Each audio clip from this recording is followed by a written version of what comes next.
So I was watching the X Zone TV channel last night when I was abducted by aliens, and they kept repeating to me over and over again, simultv.com, simultv.com. What's simultv.com? That's what I asked them. They had it written on the side of their UFO. How do you spell that? UFO. No, I mean simultv.com. simultv.com. simultv.com. Right. simultv.com. Interesting that you were abducted by aliens in a simultv.com UFO last night. Oh, yeah? Yeah. Now that you mention it, I remember now last night I was awakened from a deep sleep. My great-grandmother was standing there. She said she'd come from the hereafter to tell me about simultv.com. She even spelled it out for me. simultv.com, sonny boy. simultv.com. simultv.com, sonny boy. Wow. Yeah. Guys, you'll never guess what my psychic guru just told me. simultv.com. Exactly. Are you guys psychic too? Of course. We all know about simultv.com. simultv.com.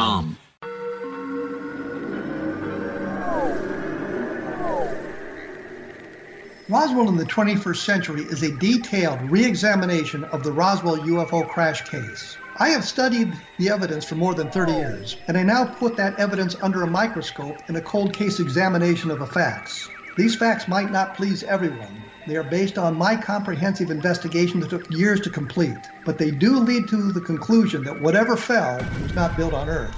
The best of Project Blue Book is based on the 22-year-long investigation conducted by the Air Force. But the book goes far beyond that, bringing in evidence that was uncovered long after Project Blue Book was ordered terminated. Using facts that were unavailable to the Air Force investigators, I was able to prove that the Air Force manipulated the data and drew unrealistic conclusions about the UFO sightings reported to them. My different perspective shows there was more to Project Blue Book than even the Air Force knew. Both books are available at Amazon.com.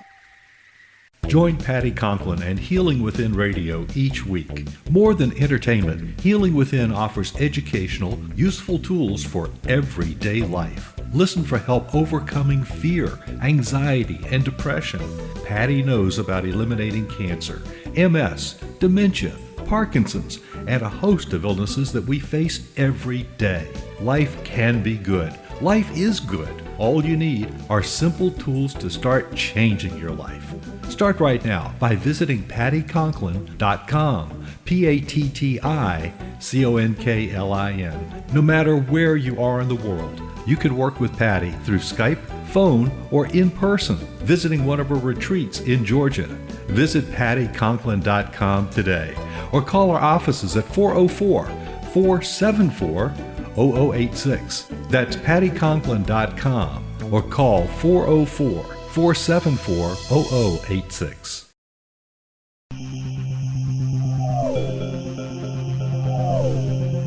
This is A Different Perspective with Kevin Randle. Kevin is a retired United States Army Lieutenant Colonel who has studied UFOs for more than 50 years. His military training has provided him with unique insight into military operations and UFO research.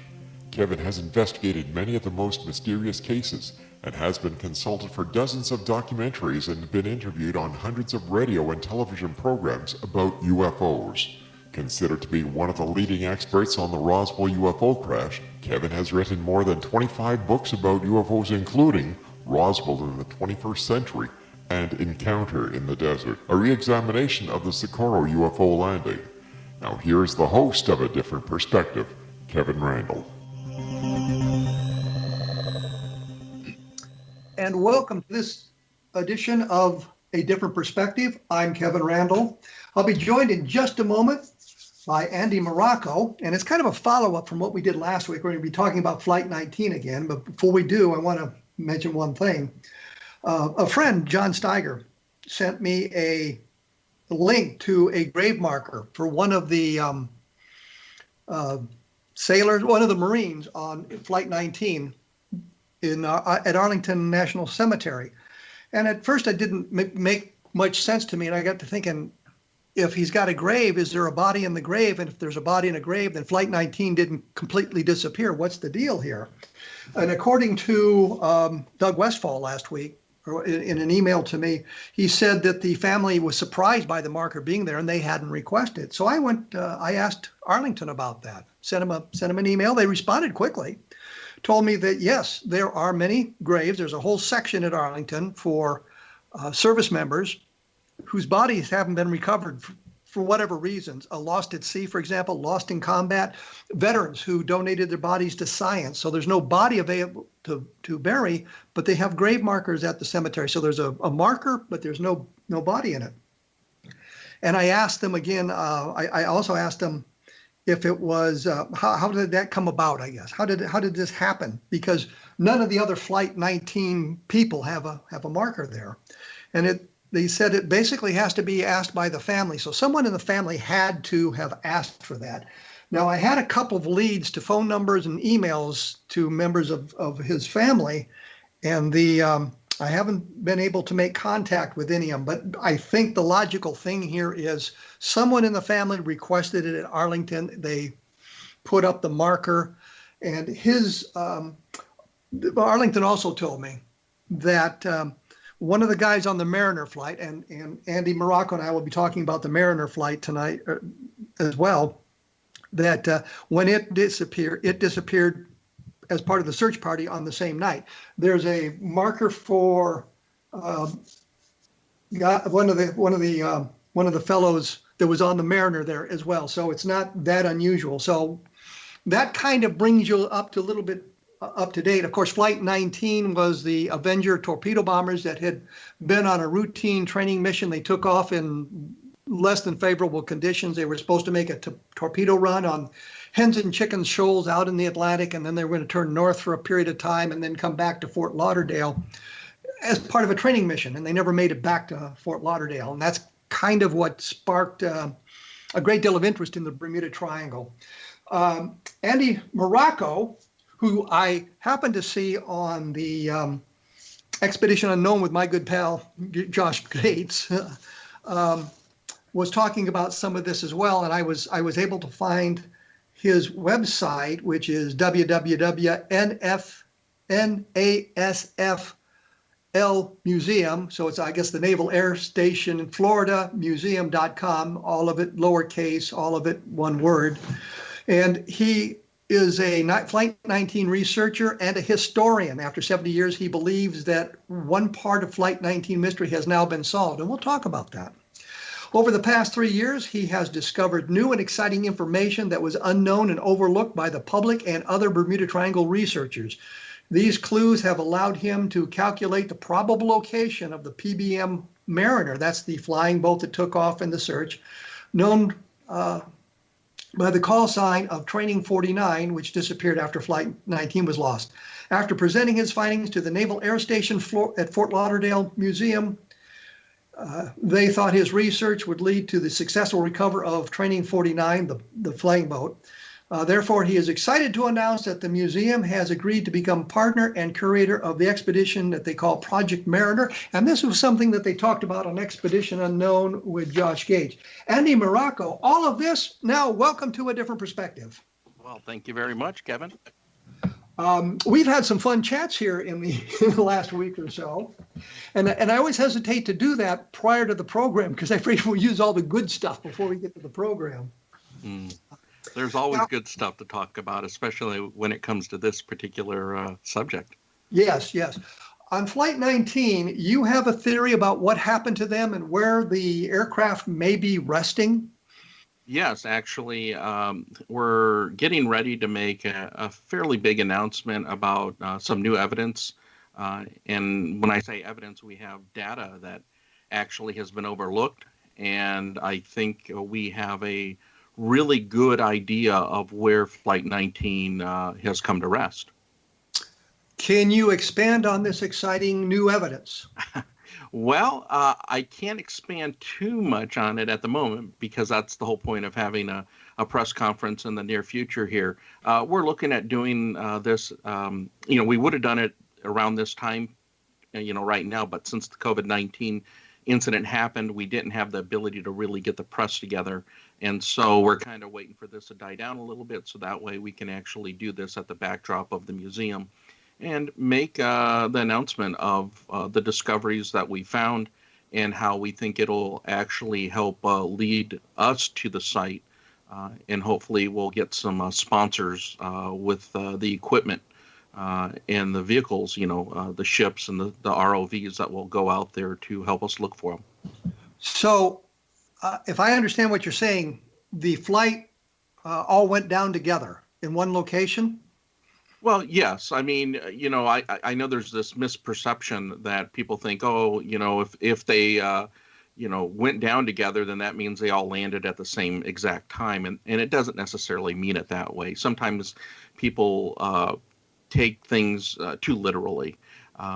It seems to me that, my good friend John Meyer, when he wrote his book in 2012, he had come up with theories that the actual flight disbanded, essentially.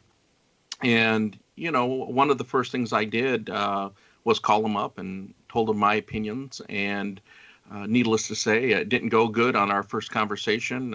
I think we pretty much said some negative things to each other, and we hung up. And then, of course, a day went by, and John cooled off, and I cooled off, and we had a great conversation. And he realized I was a legitimate researcher, someone who was going to question the status quo, and even if it meant other people's theories. The idea in finding Flight 19 is to be able to work together in order to essentially play devil's advocate. Well, wasn't John Meyer's idea was that, as you say, the flight broke up and some of the wreckage had been found on land. I think he's suggesting some of the wreckage had been found. Well, again, this goes back to John's writing of the book in 2012. That's what he believed was, the theory. And that's all it was a theory. Until you have physical proof, everything's a theory. And John has never been able to attain physical proof. And that is why when I talked to him in 2012 and the book was already written, he never followed up with another book to explain the stuff that we both discovered together, just working with each other, and how none of that stuff was actually provable and most likely not probable. Well, one of the things in the book, I think, is the idea that Sergeant George Ponessa had survived and went to live in California. After this happened, he went AWOL and went and lived in California. And he's of course the man that's got the marker in the cemetery, which is what sparked my chasing this thing down over the weekend. But there's a telegram he supposedly sent to his brother. And I know that you have it on your website as well. And you say probable hoax. Why do you say it's a probable hoax? Well, the reason I say that is because that letter really didn't come to fruition until the craze of the Bermuda Triangle in the mid 1970s.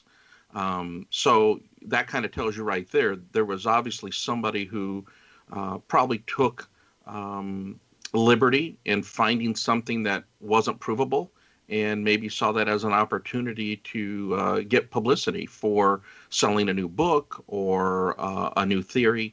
And that's the problem, is you have truths mixed with lies, and that's what makes this thing such a mystery. It's a conundrum that makes you go chase red herrings. And in this case, I believe it's a red herring.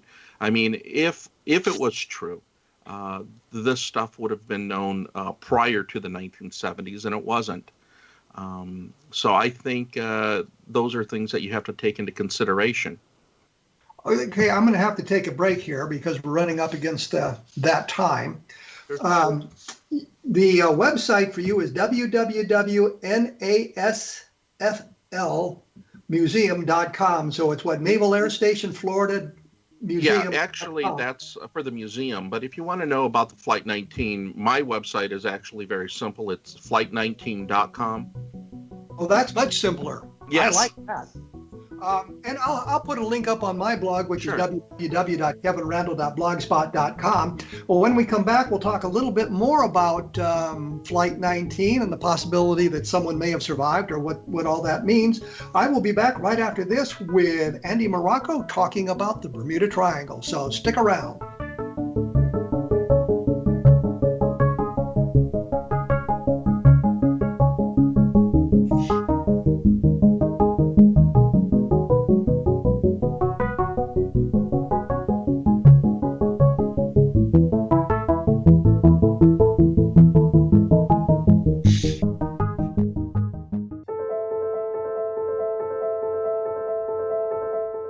Are you looking for psychic services that empower as well as provide accurate information?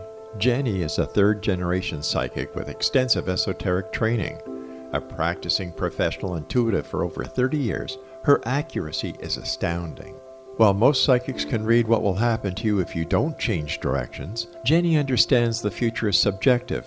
While there is a river of time we all traverse, that river has many waves, eddies, currents, and tributaries from which to choose.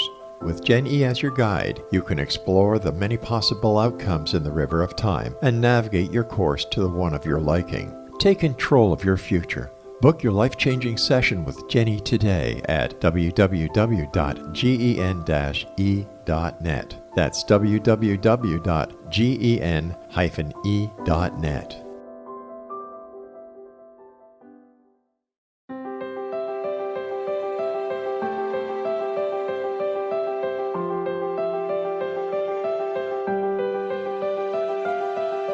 Mission Evolution is dedicated to the well-being of the planet and animals, as well as the evolution of humankind. One major factor threatening all three is increasing toxicity. Heavy metals and other environmental toxins are poisoning our bodies, deteriorating our brains, blocking our spiritual connection, and shortening our lives. Yet these poisons are extremely difficult to remove. I'm Gwilda Wiyaka, and I recently became aware of a product created from the marriage of nature and nanotechnology called Vitality. It's formulated from zoolite, whose crystalline structure binds toxins, gently carrying them out of the body. The light is only as clear as the window through which it shines. Clear your body, shine your light into the world. Visit vitalityhappens.com for a 20% discount. Enter code PATHHOME.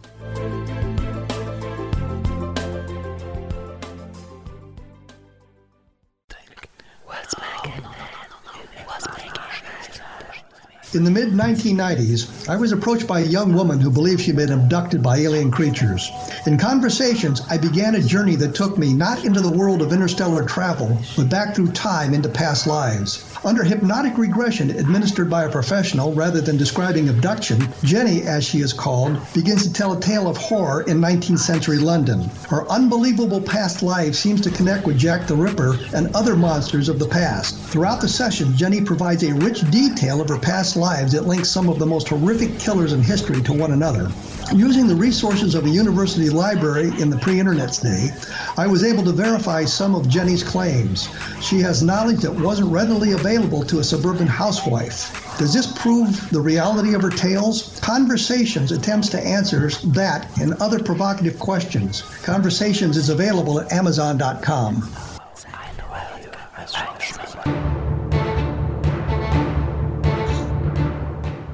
I am here with Andy Marocco. I learned about him from Josh Gates at Expedition Unknown. I like to plug Josh Gates as much as I can because I enjoy his programs. And I also want to thank those of you who have purchased a copy of the Best of Project Blue book. It's been up and down on the various Amazon bestseller lists, which I kind of like.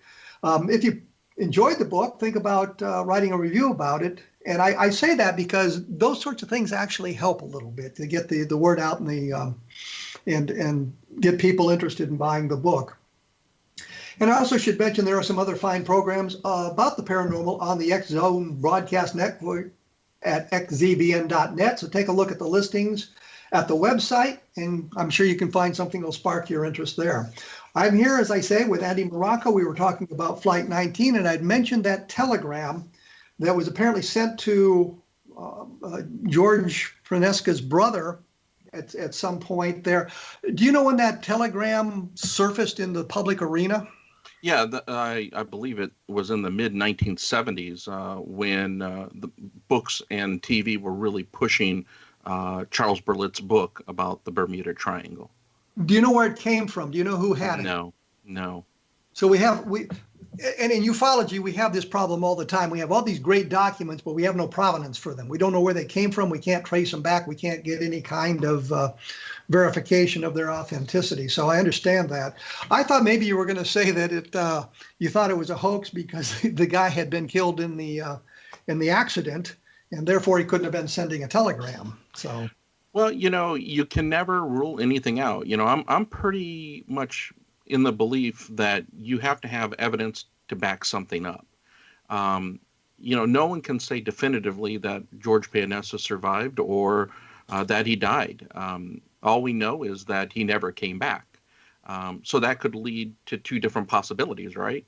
So you just want to decide on which one you want to believe. I think if you look at the majority of evidence that exists, it's highly unlikely he made it back. Well, I'd say one thing.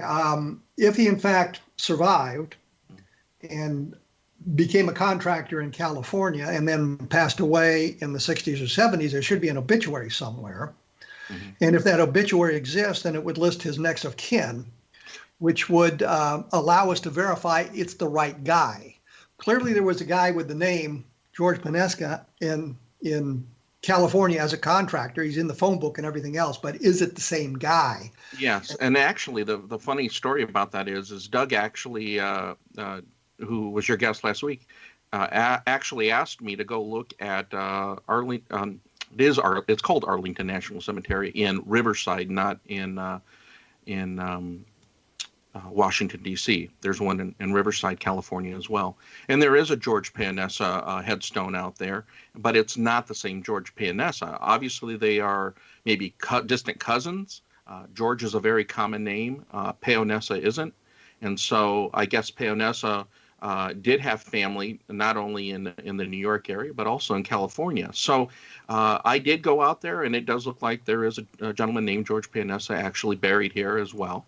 And that's probably the one Doug's talking about when he talks about the one that had a contracting business in Los Angeles. I'm sure that would be pretty easy to follow and be able to find out exactly Social Security and all that. And, someone who wants to disappear, even back then, would have a hard time trying to fake his death to the level that we try to today, right? So I think it would be even harder to do it back then, to be honest. So your opinion, and I think it's one that most people share, is that the entire flight disappeared together. They did not break up. And as a former military pilot who did a lot of formation flying, I just couldn't see the flight breaking up as they realized that they were going to run out of gas. And some guy said, well, I'm leaving the flight. I'm going to go do something else here. I just can't wrap my mind around that. So I was always of the opinion that they followed the order that Taylor gave, which was when the first man is down to 10 gallons of gas, we'll all ditch together.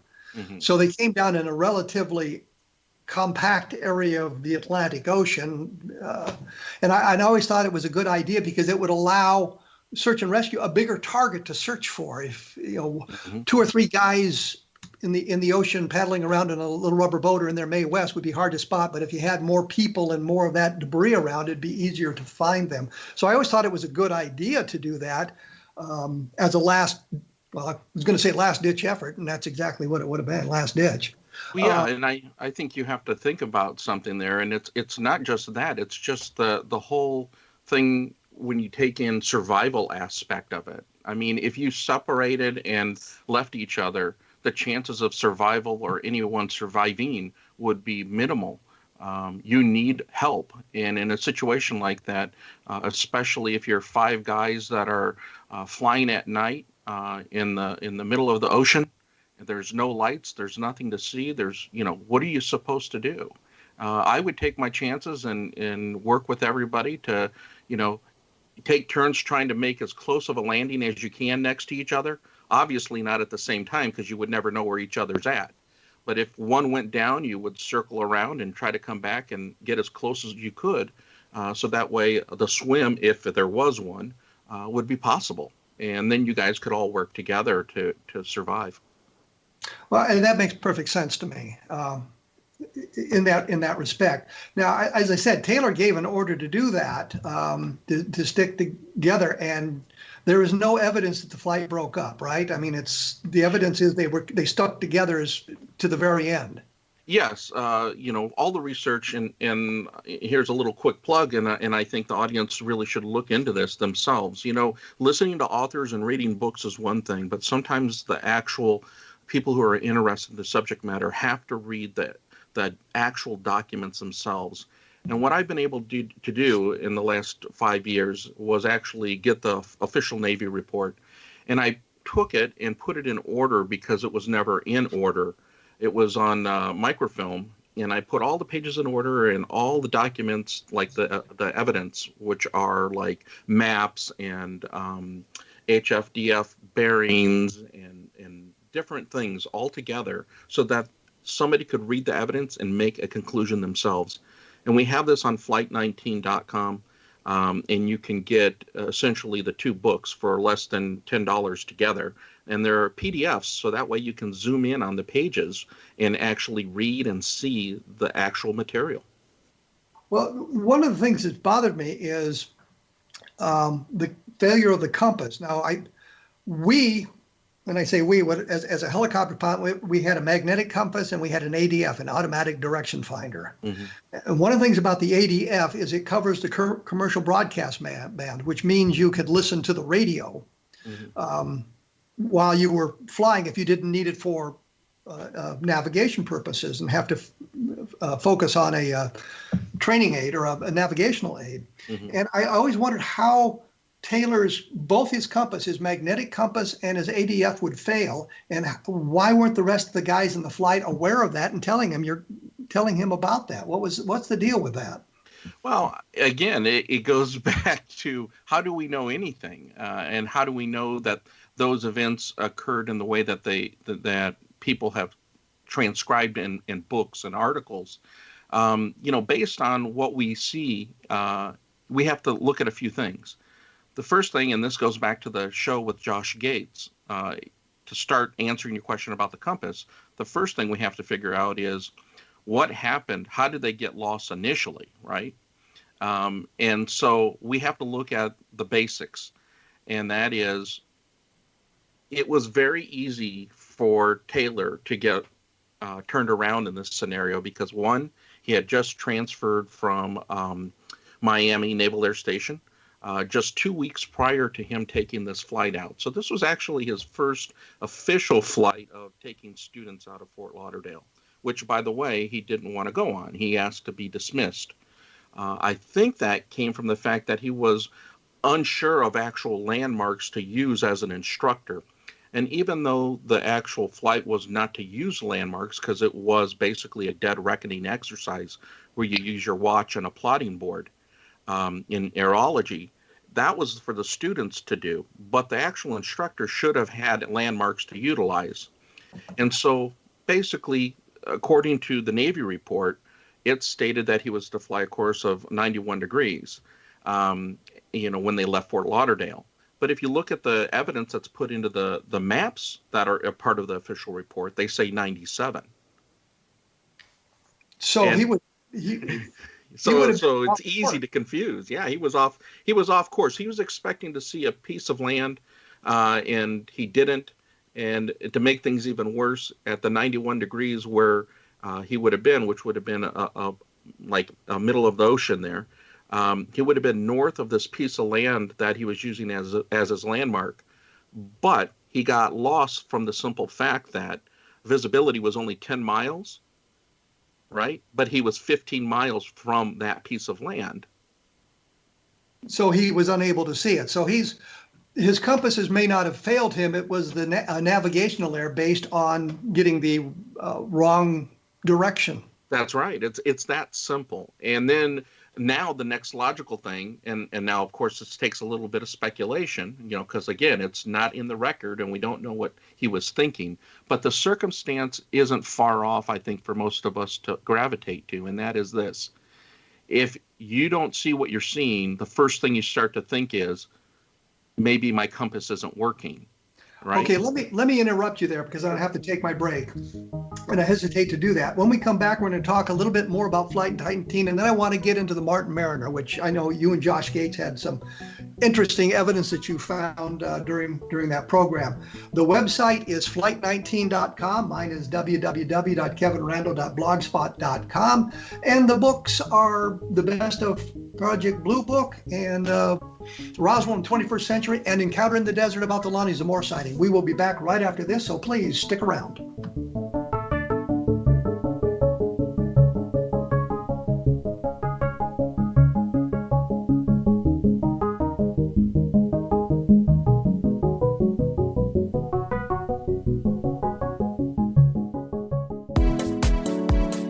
How would your life change if you could develop the business and personal skills that you need in order to make more money? Do you want to learn how to achieve your big life goals faster?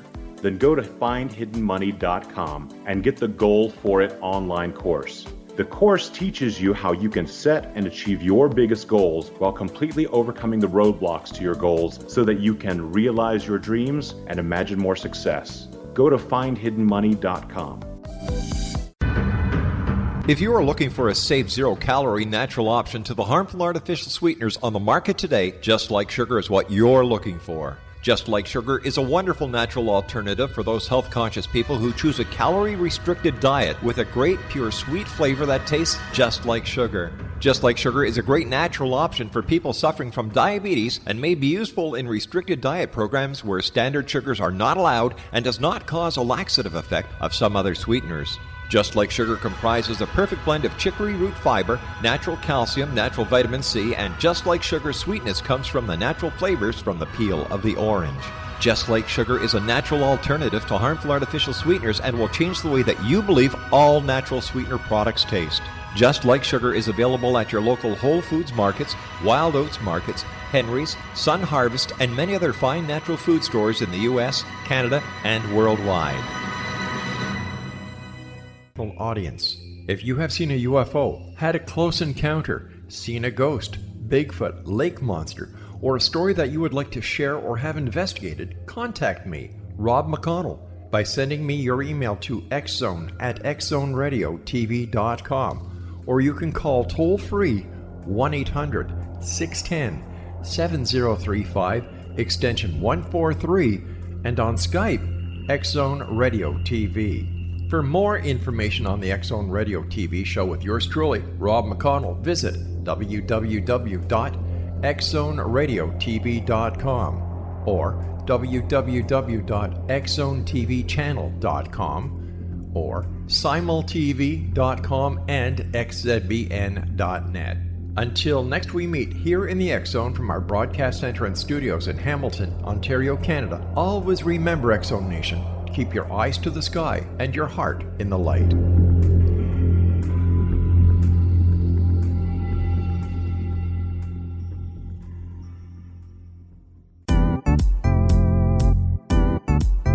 Memorable dynamic presentations are a not-so-secret weapon in the business world.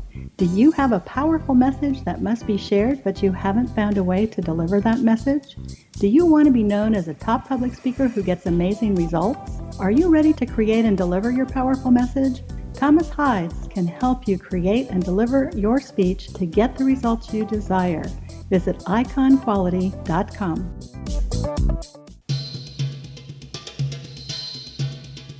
I am joined by Andy Marocco. We're talking about Flight 19. When we went away, we were talking about navigational problems and the fact that he had a 6 or 7 degree difference between what the course he was supposed to fly and the course that he actually flew, I guess. And the further you get away from your starting point, the further away you get from where you're supposed to be going. And it can become quite distressing, I suppose, because you don't see what you're supposed to see. But the guys in the flight were doing the navigational problem. Didn't they say, hey, there's a mistake here, we need to do something? They basically flew around in a circle till they ran out of gas. Didn't somebody say to the flight leader, hey, we've got to go a different direction to find land? Absolutely. Based upon, all the evidence, including the testimony and the transcripts and the radio logs.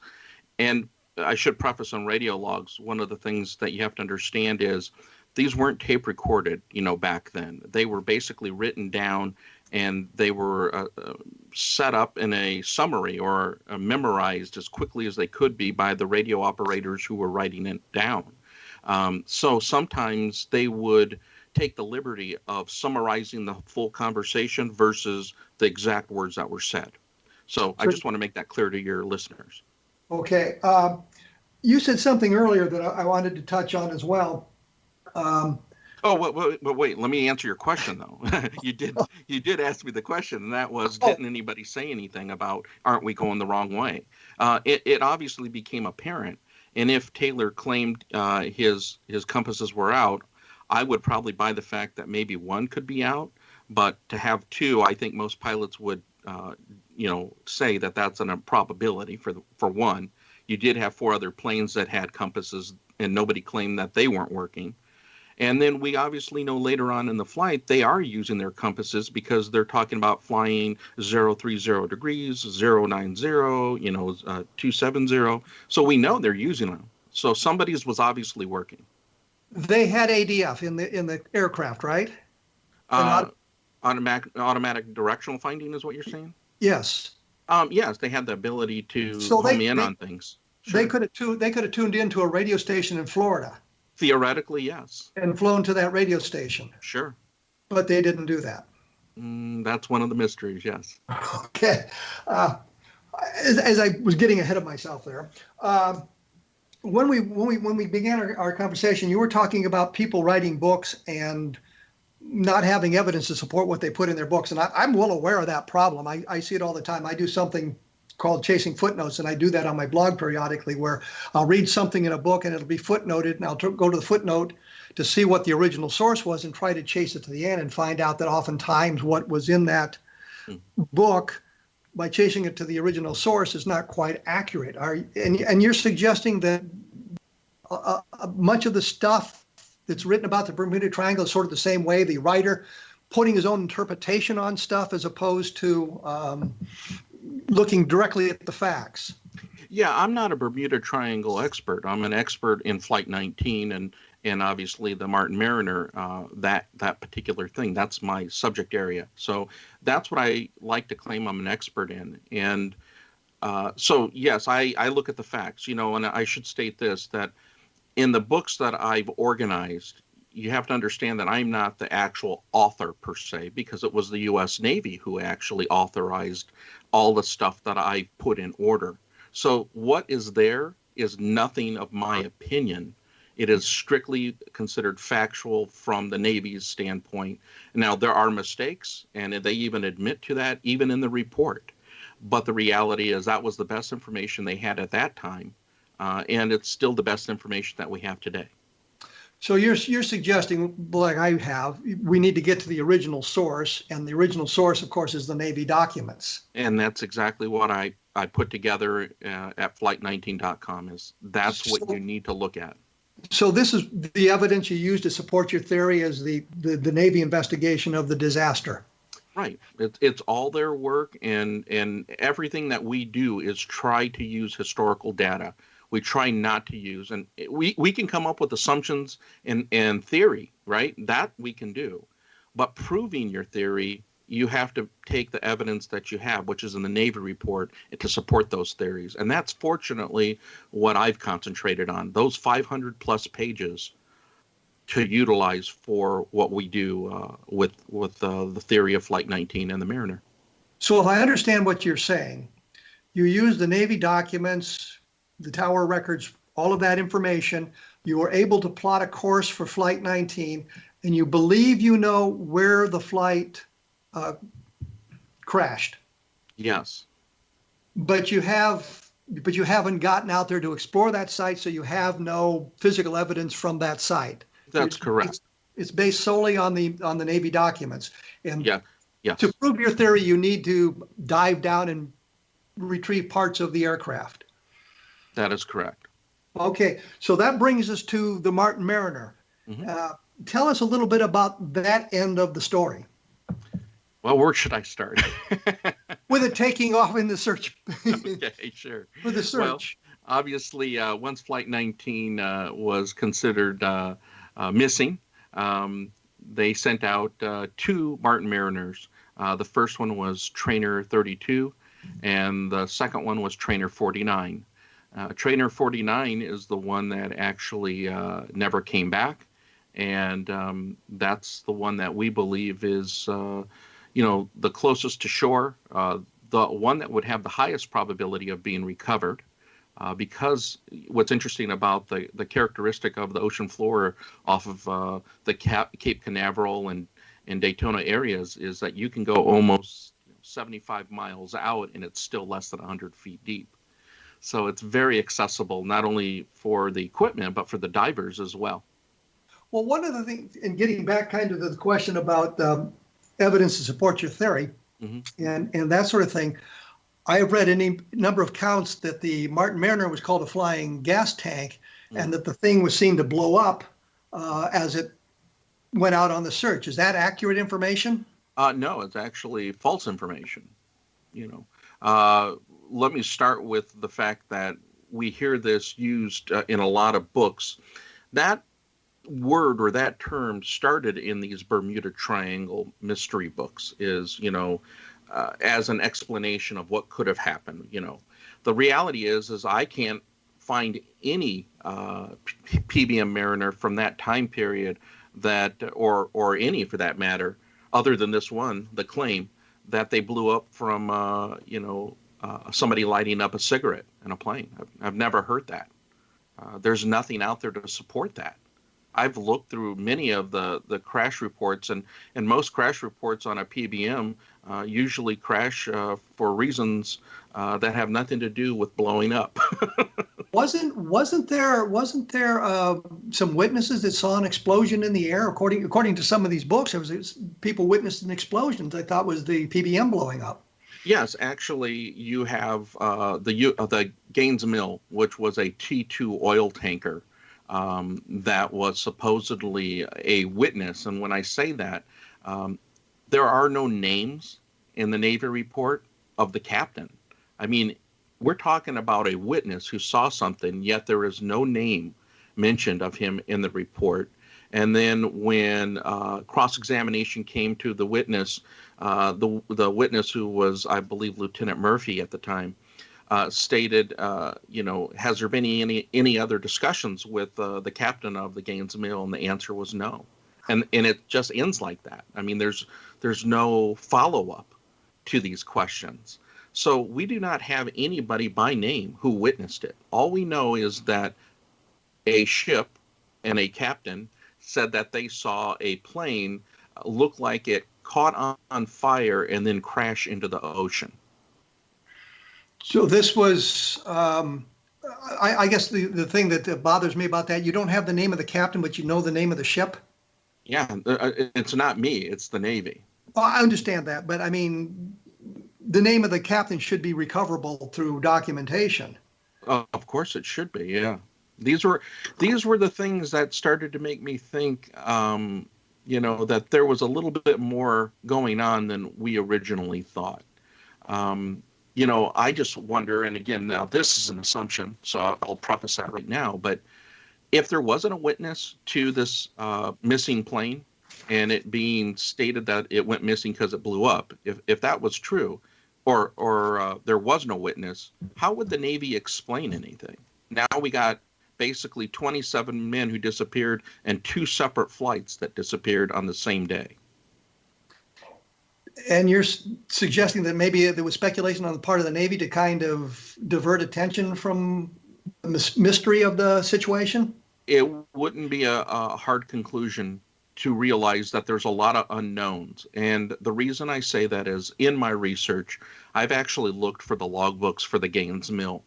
And I've gone through the National Archives, and there are none. I have the logbook prior to this particular cruise, and I have the logbook after this cruise, but I don't have it for that. And matter of fact, even up till now, no one has ever come up with definitive information which direction the Gaines Mill was headed, north or south. So we're left with another mystery. We don't know who the captain was. The logbooks are missing, and the testimony doesn't seem to be well vetted, I suppose. Very much so. And that is, to me, Flight 19 is not as much of a mystery because of the data we have versus the Mariner. The Mariner is a bigger mystery because let's break nothing matches up. Well, we'll get back to the Mariner when we come back from this break, which I have to take right now this minute. Okay. My blog is www.kevinrandle.blogspot.com. I will link to some of this other information for those of you who want to follow up on it. And you can look at, I guess it's flight19.com to get the information from that aspect of it. We will be back right after this, so please stick around.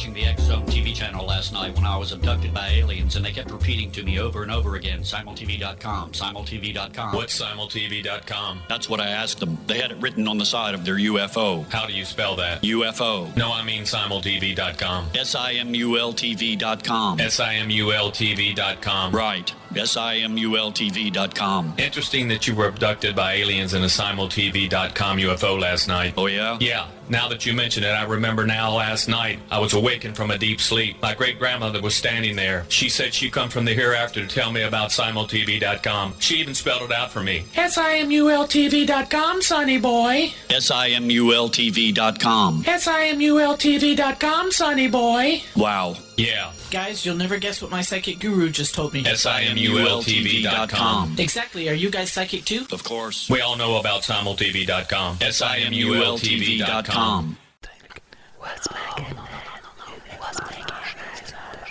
In the mid-1990s, I was approached by a young woman who believed she'd been abducted by alien creatures. In conversations, I began a journey that took me not into the world of interstellar travel, but back through time into past lives. Under hypnotic regression administered by a professional rather than describing abduction, Jenny, as she is called, begins to tell a tale of horror in 19th century London. Her unbelievable past life seems to connect with Jack the Ripper and other monsters of the past. Throughout the session, Jenny provides a rich detail of her past lives that links some of the most horrific killers in history to one another. Using the resources of a university library in the pre-internet's day, I was able to verify some of Jenny's claims. She has knowledge that wasn't readily available to a suburban housewife. Does this prove the reality of her tales? Conversations attempts to answer that and other provocative questions. Conversations is available at Amazon.com.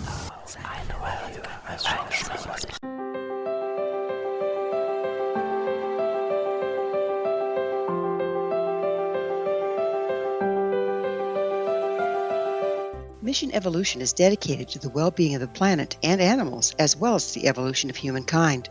One major factor threatening all three is increasing toxicity. Heavy metals and other environmental toxins are poisoning our bodies, deteriorating our brains, blocking our spiritual connection, and shortening our lives. Yet these poisons are extremely difficult to remove. I'm Gwilda Wiyaka, and I recently became aware of a product created from the marriage of nature and nanotechnology called Vitality. It's formulated from zoolite, whose crystalline structure binds toxins, gently carrying them out of the body. The light is only as clear as the window through which it shines. Clear your body, shine your light into the world. Visit vitalityhappens.com for a 20% discount. Enter code PATHHOME.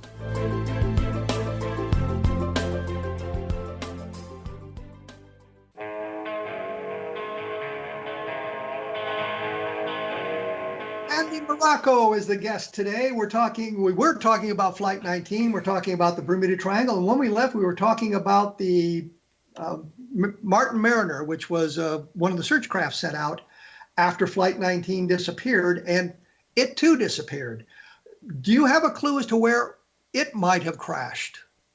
Well, we have it based upon, again, factual information, and the Navy claims that that plane took off at about 7:28, and then according to the witness, which was the Gaines Mill ship, that disappeared around 7:50 p.m. So it was just about a 22-minute flight, 23-minute flight.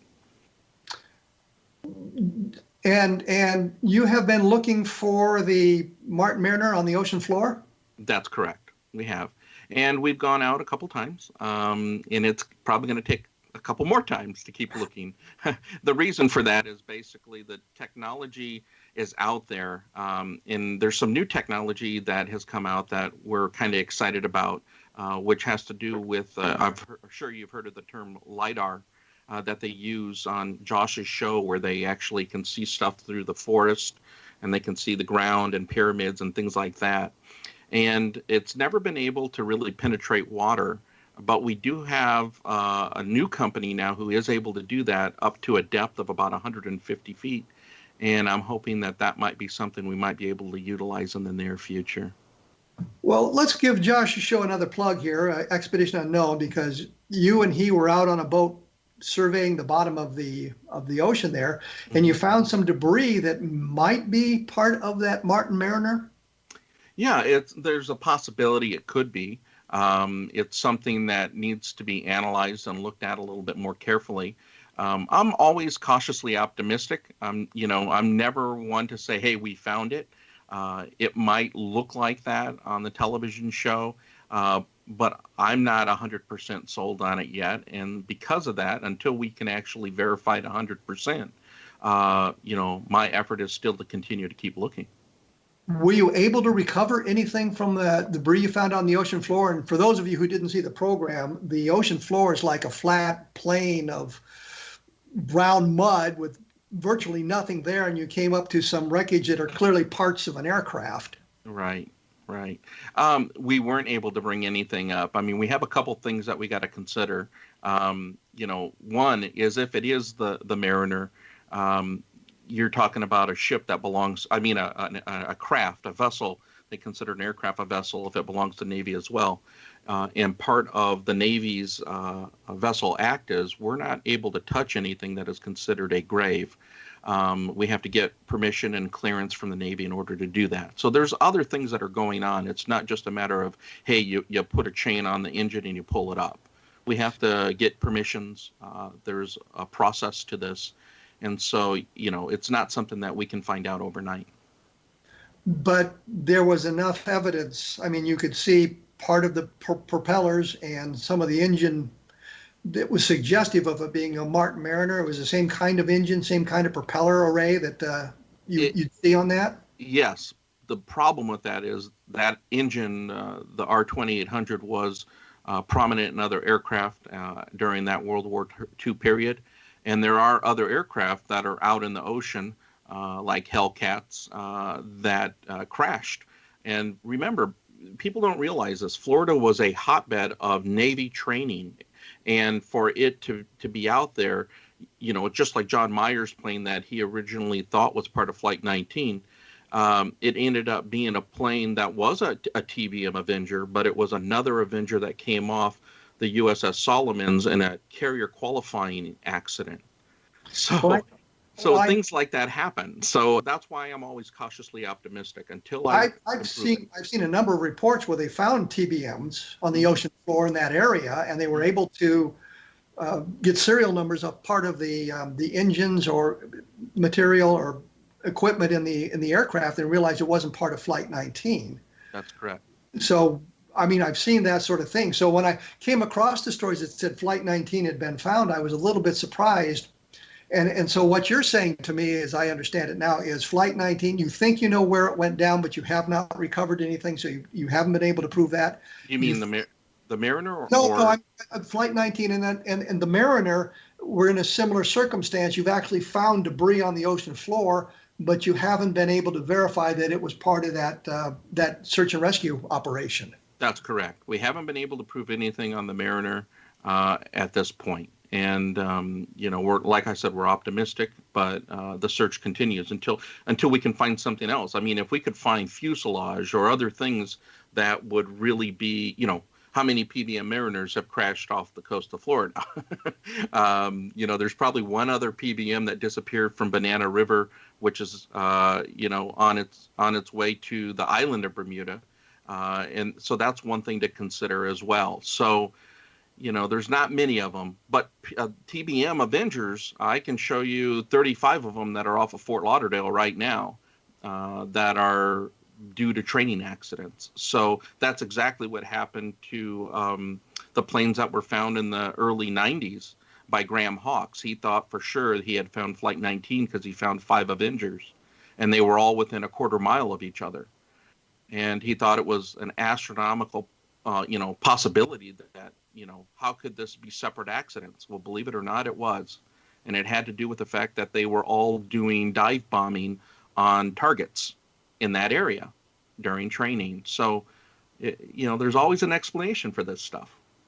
Well, it's kind of surprising you'd find 5 Avenger torpedo bombers that close together and they're not being associated with anything other than training events. But they're separated in time and they crashed at different times. They didn't crash together. That's correct.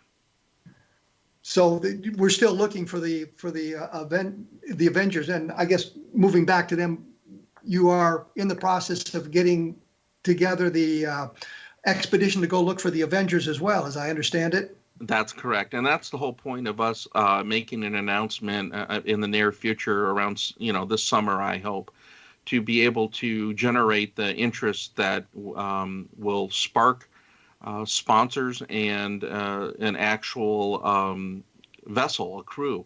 We need the best researchers out there to help us get there. If Dr. Ballard in the Woods Hill Institute wanted to help out and knew we had coordinates to share with them, I'm sure they'd jump on and work with us as soon as possible. But we don't really know what happened. But you don't think there's some kind of paranormal phenomena going on in that area that would cause all these accidents? Well, where we're looking and where we know Flight 19 is based upon, just even in the Navy report, they have a fix at 5:50 p.m. And that fix basically shows it's outside of the Bermuda Triangle. So there's no Bermuda Triangle to be looking at this point. But the question is, you don't think there's some sort of paranormal activity in that area that would be responsible for like Flight 19 disappearing? They didn't get sucked into a parallel dimension. No, I don't believe in that. That's just me. And they didn't get taken by UFOs as they showed in the beginning of Close Encounters of the Third Kind, the motion picture. No, not in my opinion. Again, I can't prove that part of it. I stick to what is provable. And I have 550 pages of documents that basically show that the Navy knows where they were. The Navy knows where they were close enough to have found them back in 1945, or just... I would say that they would have been late in finding them. They would have probably perished before they even got to them. Well, I guess, I'm not suggesting the Navy did anything wrong. I mean, understand the weather was really crappy, and you're searching for guys floating around in the ocean, because how long would the Avenger remain afloat before it sank? Just minutes. I mean, there's been some people who have claimed, in waters that were calm, it was take 5 minutes for maybe one to actually, sink completely. But if you're in rough seas, that changes quickly. Also changes if doors are opened, like in the cabin compartment where the radio men and the gunner were, right? So, if you let water in, it's going to sink quickly. They were never airtight. Well, I mean, the point simply is the Navy was be looking for guys floating around in the ocean and at night before the sun came up the next day. So they didn't have much of a chance to find them anyway. No, they didn't. That's why I truly believe that the Navy knew where they were, and at the end of the day, that's why they continued searching. But there was nothing to find if they died in hitting the waves and them sinking or broke apart and they just sank. There was nothing to be found. Well, Andy, Morocco, I'm out of time. Oh, it's been a lot of fun. I'd like to thank you for coming on the program, helping us promote Josh Gates, which I hope he appreciates. Hey, we might be doing another expedition. I don't know. And giving us a chance to get a different perspective on Flight 19. A way of doing that. So thank you very much. You're welcome. Next week, or next time up, we're going to have Tom Carey. He's going to be talking to us about the nurse. If you remember, Don Schmidt had said something about Glenn Dennis and the missing nurse not being as robust a tale as it once was. And Tom's going to come on and give us a little bit of different perspective on that as well. And as I like to say, if you've read one of the books, The Best of Project Blue Book or Roswell in the 21st Century, one of the books, think about putting up a review on Amazon, because it helps. It does in fact help promote the work and gives people an idea of what's in the book and whether they not want to read it. I find I use the reviews to decide whether or not to buy a book, so it is something that's important to do if you've enjoyed the book. You have been listening to A Different Perspective on the X-Zone Broadcast Network. Keep listening at xzbn.net, and thanks for tuning in.